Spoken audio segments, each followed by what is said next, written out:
Hello guys, चलिए आज राधा रानी की एक अनसुनी कथा सुनते हैं। एक बार वृंदावन में ऋषि दुर्वासा घूमते हुए वहां आ निकले। उन्होंने राधा रानी के विषय में सुना हुआ था, इसलिए उनके दर्शन के लिए उनके महल में आते हैं। जब वह आते हैं तो वह राधा रानी अपनी सखियों के साथ बैठी हुई थी। ऋषि दुर्वासा को देखते के साथ ही दोनों सखियां उठकर चली जाती हैं, क्योंकि वह जानती थी कि ऋषि दुर्वासा बहुत ही क्रोधी हैं। उनके सामने टिकना हमारे बस की बात नहीं है। यह सोचकर वे दोनों वहाँ से चली जाती हैं। ऋषि दुर्वासा राधा जी के समक्ष आते हैं। राधा जी उन्हें प्रणाम करती हैं और वो राधा जी को मन ही मन प्रणाम करते हैं और कहते हैं, हे राधा रानी, हमने आपके विषय में बहुत सुना है और हम चाहते हैं कि आज का भोजन आप अपने हाथों से बनाकर हमें खिलाएं, क्योंकि आपके द्वारा बनाया गया भोजन अमृत के समान होता है। यह सुनकर राधा रानी अपनी मैया कीर्तिदा के पास आती हैं और उन्हें सारी बातें बताती हैं। कहती हैं, माँ, ऋषि दुर्वासा मेरे हाथों से बना पकवान खाना चाहते हैं। माँ कहती है, बेटी अवश्य बनाओ, ऐसा सौभाग्य तो किसी किसी को प्राप्त होता है। यह सुनकर राधा रानी भोजन बनाने के लिए चल देती हैं।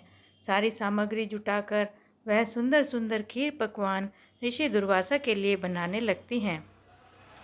राधा जी के द्वारा बनाए गए खीर प्रसाद बहुत ही स्वादिष्ट अमृत तुल्य बनते थे, पर फिर भी वह बहुत ध्यान से उनके लिए बना रही थी। सुंदर पात्रों में परोसकर वह उनके पास लेकर जाती हैं और ऋषि दुर्वासा बड़े प्रेम से बैठकर वह भोजन करने लगते हैं।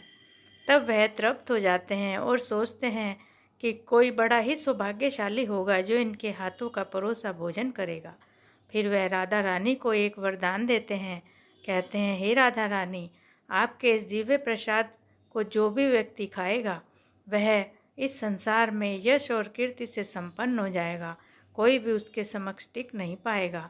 इस तरह का वरदान देने के बाद वह राधा रानी को मन ही मन प्रणाम कर वहाँ से चले जाते हैं। तभी यह बात पूरे गांव में फैल जाती है और सभी आकर कीर्तिदा को बुरी बुरी प्रशंसा करते हैं कि राधा रानी को तो बहुत ही बढ़िया वरदान मिल गया है, इनके हाथों से तो अब अमृत ही बना करेगा। यह बात भला कहाँ छिपने वाली थी।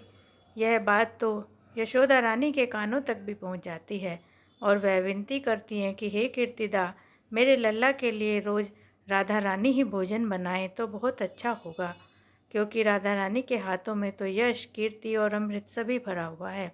यह सुनकर कीर्तिदा ने कहा कि हाँ, राधा रानी अवश्य ही रोज़ लल्ला के लिए भोजन बनाएंगी, क्योंकि वह स्वयं भी यही चाहती थी और राधा रानी के तो मन की बात हो गई थी।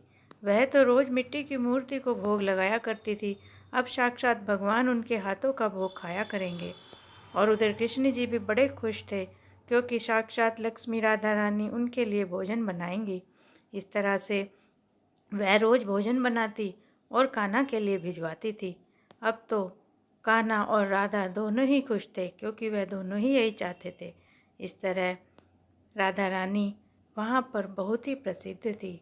आज भी जब कोई वहाँ जाता है तो राधा की रसोई का थोड़ा सा भोग अवश्य प्राप्त करता है, जिससे कि सुख, समृद्धि, यशस और अच्छी कीर्ति प्राप्त होती है।